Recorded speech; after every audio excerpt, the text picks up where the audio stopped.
যদি পৃথিবীর বুকে এক টুকরো স্বর্গ কোথাও থেকে থাকে সেটা আছে কাশ্মীরে। আমরা ছোটবেলা থেকে এইভাবেই চিনেছি কাশ্মীরকে। সালটা ছিল 2014। সেই কাশ্মীরে যখন প্রথমবার পা রেখেছিলাম সেই অনুভূতি ছিল স্মরণে।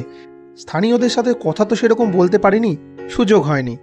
কথা বলেছিলাম হোটেলের দুজনের সাথে, দুজনেই পোস্ট গ্র্যাজুয়েট। তারা জানিয়েছিল যে শিক্ষিত তারা যতই হোক, কাজ তাদের করতে হবে হয় হোটেলের বেয়ারা না হলে ম্যানেজার। আর তো কোনো কিছুই নেই কাশ্মীরে। ভারতের অংশ হয়েও এক রাজতন্ত্রের শিকার হয়ে রয়েছে তারা।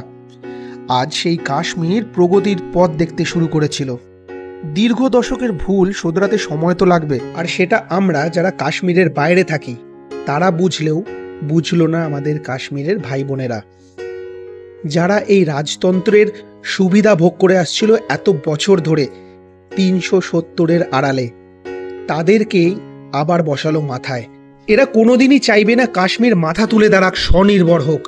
তাই কাশ্মীরি ভাই বোনেদের মাথায় ঢোকালো আমরা যারা কাশ্মীরি নই, কাশ্মীরের বাইরে থাকি, তারা নাকি ওখানে ঘুরতে গিয়ে কালচারাল ইনভেশন করছি। আর এইভাবেই খুব সহজে বোকা বানিয়ে কিছু কাশ্মীরি ভাই বোনেদের তৈরি করছে টেররিস্ট, যারা কার বিরুদ্ধে লড়ছে? নিজেদের প্রগতির বিরুদ্ধে। আর এর পেছনের মাস্টার মাইন্ড পাকিস্তান, যারা নিজেদের প্রগতি তো করতেই পারল না। তাদের একটাই লক্ষ্য, প্রতিবেশী দেশের প্রগতি কি করে আমরা বরবাদ করে দিই। এরপরে আমি যেটা বলবো সেটা বললে অনেকেরই গায়ে জ্বালা ধরবে, বিশেষ করে তাদের যারা নিজেদের সেকুলার বলে অভিহিত করে, ধর্ম নিরপেক্ষ। আমার কাছে ধর্মের মানে জীবনে পথ চলার পদ্ধতি। সব ধর্মেই ভালো খারাপ লোক মিশে আছে, সব মুসলিমসরাই টেররিস্ট নয়। কিন্তু 22 এপ্রিল 2025 পেহেলগাম টেররিস্ট অ্যাটাক বুঝিয়ে দিল সব টেররিস্টরাই মুসলিমস। আর এর থেকে একটা মেসেজ আরও লাউড অ্যান্ড ক্লিয়ার, ভিকটিম শুধু আমরা হিন্দুরা। আমাদের হিন্দু ধর্ম কোনোদিন আমাদের এটা শেখায়নি অসহায় মানুষের নৃশংস হত্যা শুধু নিজেদের ধর্ম স্থাপনের জন্য।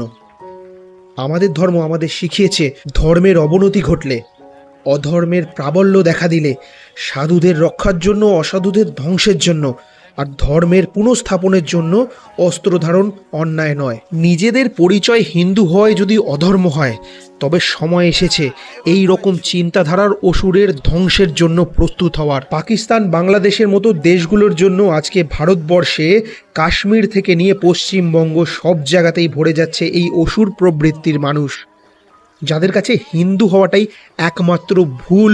পেহেলগাঁওতে মৃত্যু উপহার দিয়ে টেররিস্টদের অট্টহাসি, যাও মোদিকে যাকে বলো। হ্যাঁ, মোদিকেই বলবো, কারণ মোদি শুনবে। মোদি হিন্দু, কোনো সেকুলার ঢঙি নয়। এই ঘটনার পরও যদি আমরা বুঝতে না পারি যে হিন্দু পরিচিতি বাঁচাবার লড়াইতে আমাদের হয়ে কে অস্ত্র তুলেছে, তাহলে আর হয়তো কোনোদিনই পারবো না।